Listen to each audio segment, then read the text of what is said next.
नमस्कार फ्रेंड्स, मैं सुजाता पांडे। आज के एपिसोड में सलाह की शक्ति क्या है इसके विषय में बताऊंगी। मैं पहले भी अपने चैनल के माध्यम से आप लोग को बता चुकी हूँ कि नेटवर्क ही एक ऐसा माध्यम है जिससे हम आगे बढ़ सकते हैं। लॉकडाउन के दौरान भारत का काफ़ी नुकसान हुआ है, लेकिन नेटवर्किंग एक ऐसा माध्यम है कि अदर कंट्रीज में नेटवर्किंग के माध्यम से बहुत लोग करोड़पति हुए हैं, बहुत लोग सक्सेस हुए हैं। हमारे केंद्रीय मंत्री माननीय श्री रामविलास पासवान जी ने भी नेटवर्क की काफ़ी प्रशंसा करते हुए बोला है कि नेटवर्क बहुत अच्छा माध्यम है सफल होने के लिए। और हमारे माननीय प्रधानमंत्री मोदी जी भी इस बात को अपने शब्दों में, मैंने उनके आर्टिकल को पढ़ा भी है, उन्होंने बोला है कि नेटवर्क ही आज के युवा के लिए एक अच्छा माध्यम है अमीर बनने के लिए, सफल होने के लिए। न्यूज़ चैनल के माध्यम से भी ये बताया जा रहा है कि नेटवर्क एक बहुत ही मजबूत माध्यम है सफल होने के लिए। अब ये है क्या नेटवर्क सब लोग करते हैं। नेटवर्क में सलाह की शक्ति है। जैसे हम आप लोग को एक एग्जाम्पल के तहत बताना चाह रहे हैं। एग्जाम्पल के तहत कि जहाँ पर कंपनी यानी प्रोडक्शन जहाँ पर हो रही है, वहाँ से सामान जो लोग उठाते हैं वो कौन होता है? होलसेलर होता है। होलसेलर सामान को उठाता है। जो लोग प्रचार प्रसार करते हैं प्लस रिटेलर, प्रोड्यूसर के पास से सामान जब 20 रुपये की तैयार होती है, वही सामान होलसेलर, एडवर्टाइजिंग और रिटेलर तक की खर्चे मिला करके उसके जो खर्चे हो जाते हैं वो लगभग 80 रुपया हो जाता है। यानी कंपनी का माल तो 20 रुपया में तैयार हुआ, प्रोडक्शन उसकी 20 रुपया में हुई, लेकिन होलसेलर के पास, रिटेलर के पास प्लस उसका जो विज्ञापन दिया गया वो किसी फिल्म स्टार के तहत दिया गया या पोस्टर के माध्यम से दिया गया या टीवी के माध्यम से दिया गया, तो इन सब चीज़ों में 20 रुपया के कंपनी का सामान होलसेलर, एडवाइजर और रिटेलर तक पहुँचते पहुँचते वो 80 रुपया हमें हो जाता है। यानी ये जो 60 रुपया बढ़ता है ये केवल 3 जगह जाता है। होलसेलर के पास जाता है, रिटेलर के पास जाता है, और जो इसका प्रचार प्रसार करता है, विज्ञप्ति में पैसा खर्च होता है। केवल 3 लोग इसमें अमीर बन रहे हैं, और इन तीनों लोग के बाद तभी कस्टमर तक पहुंचता है। लेकिन सामान सेल करवाने का जिम्मेदार कौन होता है? कस्टमर।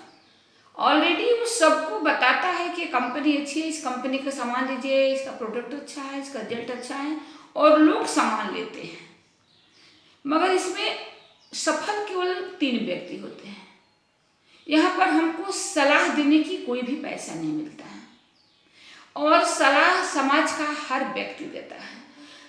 हम एक छोटा सा एग्जाम्पल आपको देते हैं। किसी भी मिठाई के दुकान से आप मिठाई लेते हैं, मिठाई अच्छी लगती है, आप जाकर के किसी को बताते हैं कि वो दुकानदार बहुत अच्छा मिठाई बनाता है, बिल्कुल शुद्ध देसी घी में बनाता है, सस्ता भी देता है, टेस्ट अच्छा है, उसका व्यवहार भी अच्छा है। उसके पास ग्राहक बढ़ते चले जाते हैं, लेकिन सलाह देने के उपलक्ष्य में आपको कोई भी आय नहीं मिलती है।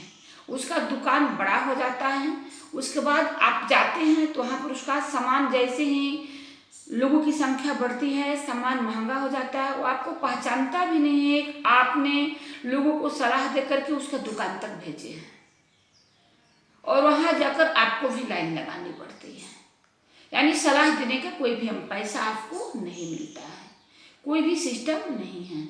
नेटवर्किंग में क्या होता है कि प्रोडक्ट जो कंपनी में जो बनता है 20 रुपया का, इसके बीच में न होलसेलर रहते हैं, न कोई प्रचार प्रसार रहता है, न रिटेलर रहता है। वो कंपनी का सामान डायरेक्ट कस्टमर को मिलता है, यूजर, उसको कस्टमर न करके यूजर को मिलता है। अब बीच के पैसे जो 3 लोगों में बढ़ता था, यानी होलसेलर में, रिटेलर में, प्रचार में, तो यहाँ पर केवल 3 लोग अमीर होते थे, बहु अमीर होते थे, करोड़पति अरबपति होते थे।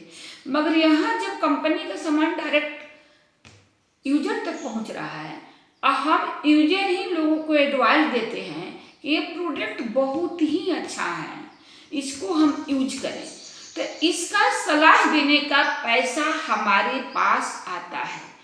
और सलाह एक हम किसी और को देते हैं और किसी और को देता है, अगला किसी और को देता है। इसी तरीके से सलाह देने की एक चैन बनता चला जाता है और उस चैन के माध्यम से हमारे पास एक अच्छा खासा अमाउंट आता है। और एक समय ऐसा आता है कि चैन अपने आप काम करता है, टीम खुद काम करता है। किसी कंडीशन में हम काम करने में असमर्थ भी हो जाते हैं तो टीम के द्वारा जो काम हो रहा है उसका पैसा मेरे पास आता है। खास करके टियान्स एक ऐसा प्लेटफार्म है, इसकी प्लान बहुत अच्छा है। मैं इसके प्लान के विषय में आपको दूसरे कड़ी में बताऊंगी। आज मैं ये बताना चाहती हूँ कि जनरेशन प्लान है, इसमें 7 जनरेशन तक रॉयल्टी सिस्टम है। आप अपने बच्चों को एक अमीर विरासत देकर के इस दुनिया से जाएंगे और इसका प्रोडक्ट बहुत ही अच्छा है। कंपनी प्रोफाइल तो हम अगले एपिसोड में बता चुके थे, लेकिन मैं आज ये बताना चाहती हूँ ये प्रोडक्ट बहुत ही अच्छा है। जो इसके प्रोडक्ट को यूज करेगा वो खुद समझेगा, प्रोडक्ट ही इस कंपनी का रीढ़ का हड्डी है। तो आज का एपिसोड में मैं आपको ये बताना चाहूँगी कि मैंने आपको सलाह की शक्ति के विषय में बताया और नेटवर्किंग को समझाने का प्रयास किया कि नेटवर्किंग क्या है। दुनिया ही नेटवर्क में बंधा हुआ है, लेकिन जहाँ पर सिस्टम नहीं है वहाँ सलाह का पैसा नहीं आता है। नेटवर्किंग शब्द जहाँ जुड़ता है वहाँ आपको सलाह के भी पैसे आते हैं। जाने अनजाने में आप नेटवर्किंग ही हर जगह कर रहे हैं, लेकिन नेटवर्क शब्द से आप घबराते हैं। प्लीज नेटवर्क शब्द से आप बिल्कुल भी मत घबराइए, ये आपके करियर के लिए बहुत बड़ा फार्मूला है। आप रिकॉर्ड उठा कर देख लीजिए, करोड़पतियों की संख्या में आपको ज़्यादा परसेंटेज नेटवर्क बनाकर के काम करने वालों को ही मिलेगा। मैं फिर 2-4 एग्जाम्पल दूंगी। धीरू भैया अंबानी की एग्जाम्पल ले लीजिए, टाटा रतन की एग्जाम्पल ले लीजिए, अमिताभ बच्चन के एग्जाम्पल ले लीजिए, सलमान खान के एग्जाम्पल ले लीजिए, रजनीकांत के एग्जाम्पल ले लीजिए, ऐश्वर्या राय के एग्जाम्पल ले लीजिए। इन लोगों के पास क्या है? टीम है। तो हम एक बात कहना चाहेंगे कि प्लीज आप लोग नेटवर्क शब्द से घबराइए मत। ये आगे चल के आपको एक ऐसा ऑप्शन है जो आपको अमीर बनाएगा और इसके माध्यम से आप अपने जीवन के सारे सपने साकार कर लेंगे। इसी के साथ मैं अपने बाणी को विराम देती हूँ। आप इस चैनल को जरूर सब्सक्राइब करिए, कमेंट करिए। इसी के साथ आज का एपिसोड खत्म। कल फिर दूसरे एपिसोड में मिलूंगी मैं। जय हिंद, जय भारत।